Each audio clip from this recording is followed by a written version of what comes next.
So the function F of X equal to ஒரு function கொடுத்துருக்காங்க, அதோட லோக்கல் மேக்ஸிமம் மட்டும் எந்த பாயிண்ட் அப்படின்னு கேட்குறாங்க. ஸோ மேக்ஸிமம் பாயிண்ட் அப்படின்னா ஒரு ஃபங்க்ஷனோட ஃபர்ஸ்ட் டெரிவேட்டிவ் ஈக்குவல் டு 0ன்னு வச்சுட்டு அதோட ரூட்ஸ் ஃபைண்ட் அவுட் பண்ணிக்கணும். நெக்ஸ்ட் வந்து செகண்ட் டெரிவேட்டிவ் ஃபைண்ட் அவுட் பண்ணிட்டு ஃபர்ஸ்ட் டெரிவேட்டிவ் 0ன்னு வச்சு ரூட்ஸ் கண்டுபிடிச்சோம் இல்லையா, அந்த ரூட்ஸை வந்து செகண்ட் டெரிவேட்டிவ்ல அப்ளை பண்ணும்போது எந்த பாயிண்ட்ல வந்து அதாவது லெஸ் தென் 0 கிடைக்குதோ அதான் வந்து அந்த ஃபங்க்ஷனோட மேக்ஸிமம் பாயிண்ட். ஓகேவா? ஸோ சம் போடும்போது புரியும். ஃபர்ஸ்ட் ஃபங்க்ஷன் என்ன கொடுத்துருக்காங்க, F of X equal to integration of function கொடுத்துருக்கிறதுனால ஃபர்ஸ்ட் டெரிவேட்டிவ் கண்டுபிடிக்கணும். ஸோ டிஃபரன்ஷியேஷனும் இன்டகிரேஷனும் என்ன ஆயிடும் அப்படின்னா கேன்சல் ஆயிடும். So F dash of X equal to X minus 1 into X minus 2 the whole square into X minus 3.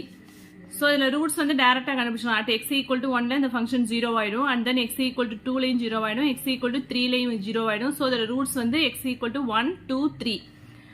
So இது வந்து F double dash of X find out பண்ணணும் இல்லையா. So F dash of X வந்து நான் இந்த ரெண்டு ஃபங்க்ஷனையும் வந்து multiply பண்ணால் என்ன வரும், X square minus X minus 3x வரும். ஆட் பண்ணும்போது minus 4x plus minus 1 into minus 3 plus 3 ஆயிடும்.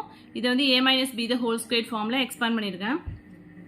நெக்ஸ்ட் வந்து இந்த ரெண்டு ஃபங்க்ஷனையும் வந்து என்ன பண்றோம் அப்படின்னு சொன்னாக்கா டிஃபரன்ஷியேட் பண்றோம். எஃப் டபுள் டேஷ் ஆஃப் எக்ஸுங்கும் போது UV method X square minus 4x plus 3 வச்சுட்டு இதை பண்ணும்போது 2x மைனஸ் 4 பிளஸ் இந்த ஃபங்க்ஷனை வச்சுட்டு இதை பண்ணுவோம் X square minus 4x plus 4 2x minus 4.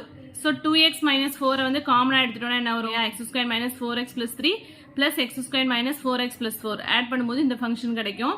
So இந்த பாயிண்ட் எல்லாத்தையுமே வந்து சப்ஸ்டியூட் பண்ணி பார்க்கணும். So at X equal to 1 substitute பண்ணும்போது என்ன ஆகுதுன்னா செகண்ட் டெரிவேட்டிவ் வந்து நெகட்டிவ் கிடைக்குது, மைனஸ் 2 வருது. So second X equal to 2 substitute பண்ணோம்னா லெஸ் தென் 0 கிடைக்காது, எக்ஸ் ஈக்குவல் டு 3 சப்ஸ்டியூட் பண்ணாலும் நமக்கு லெஸ் தென் 0 கிடைக்காது.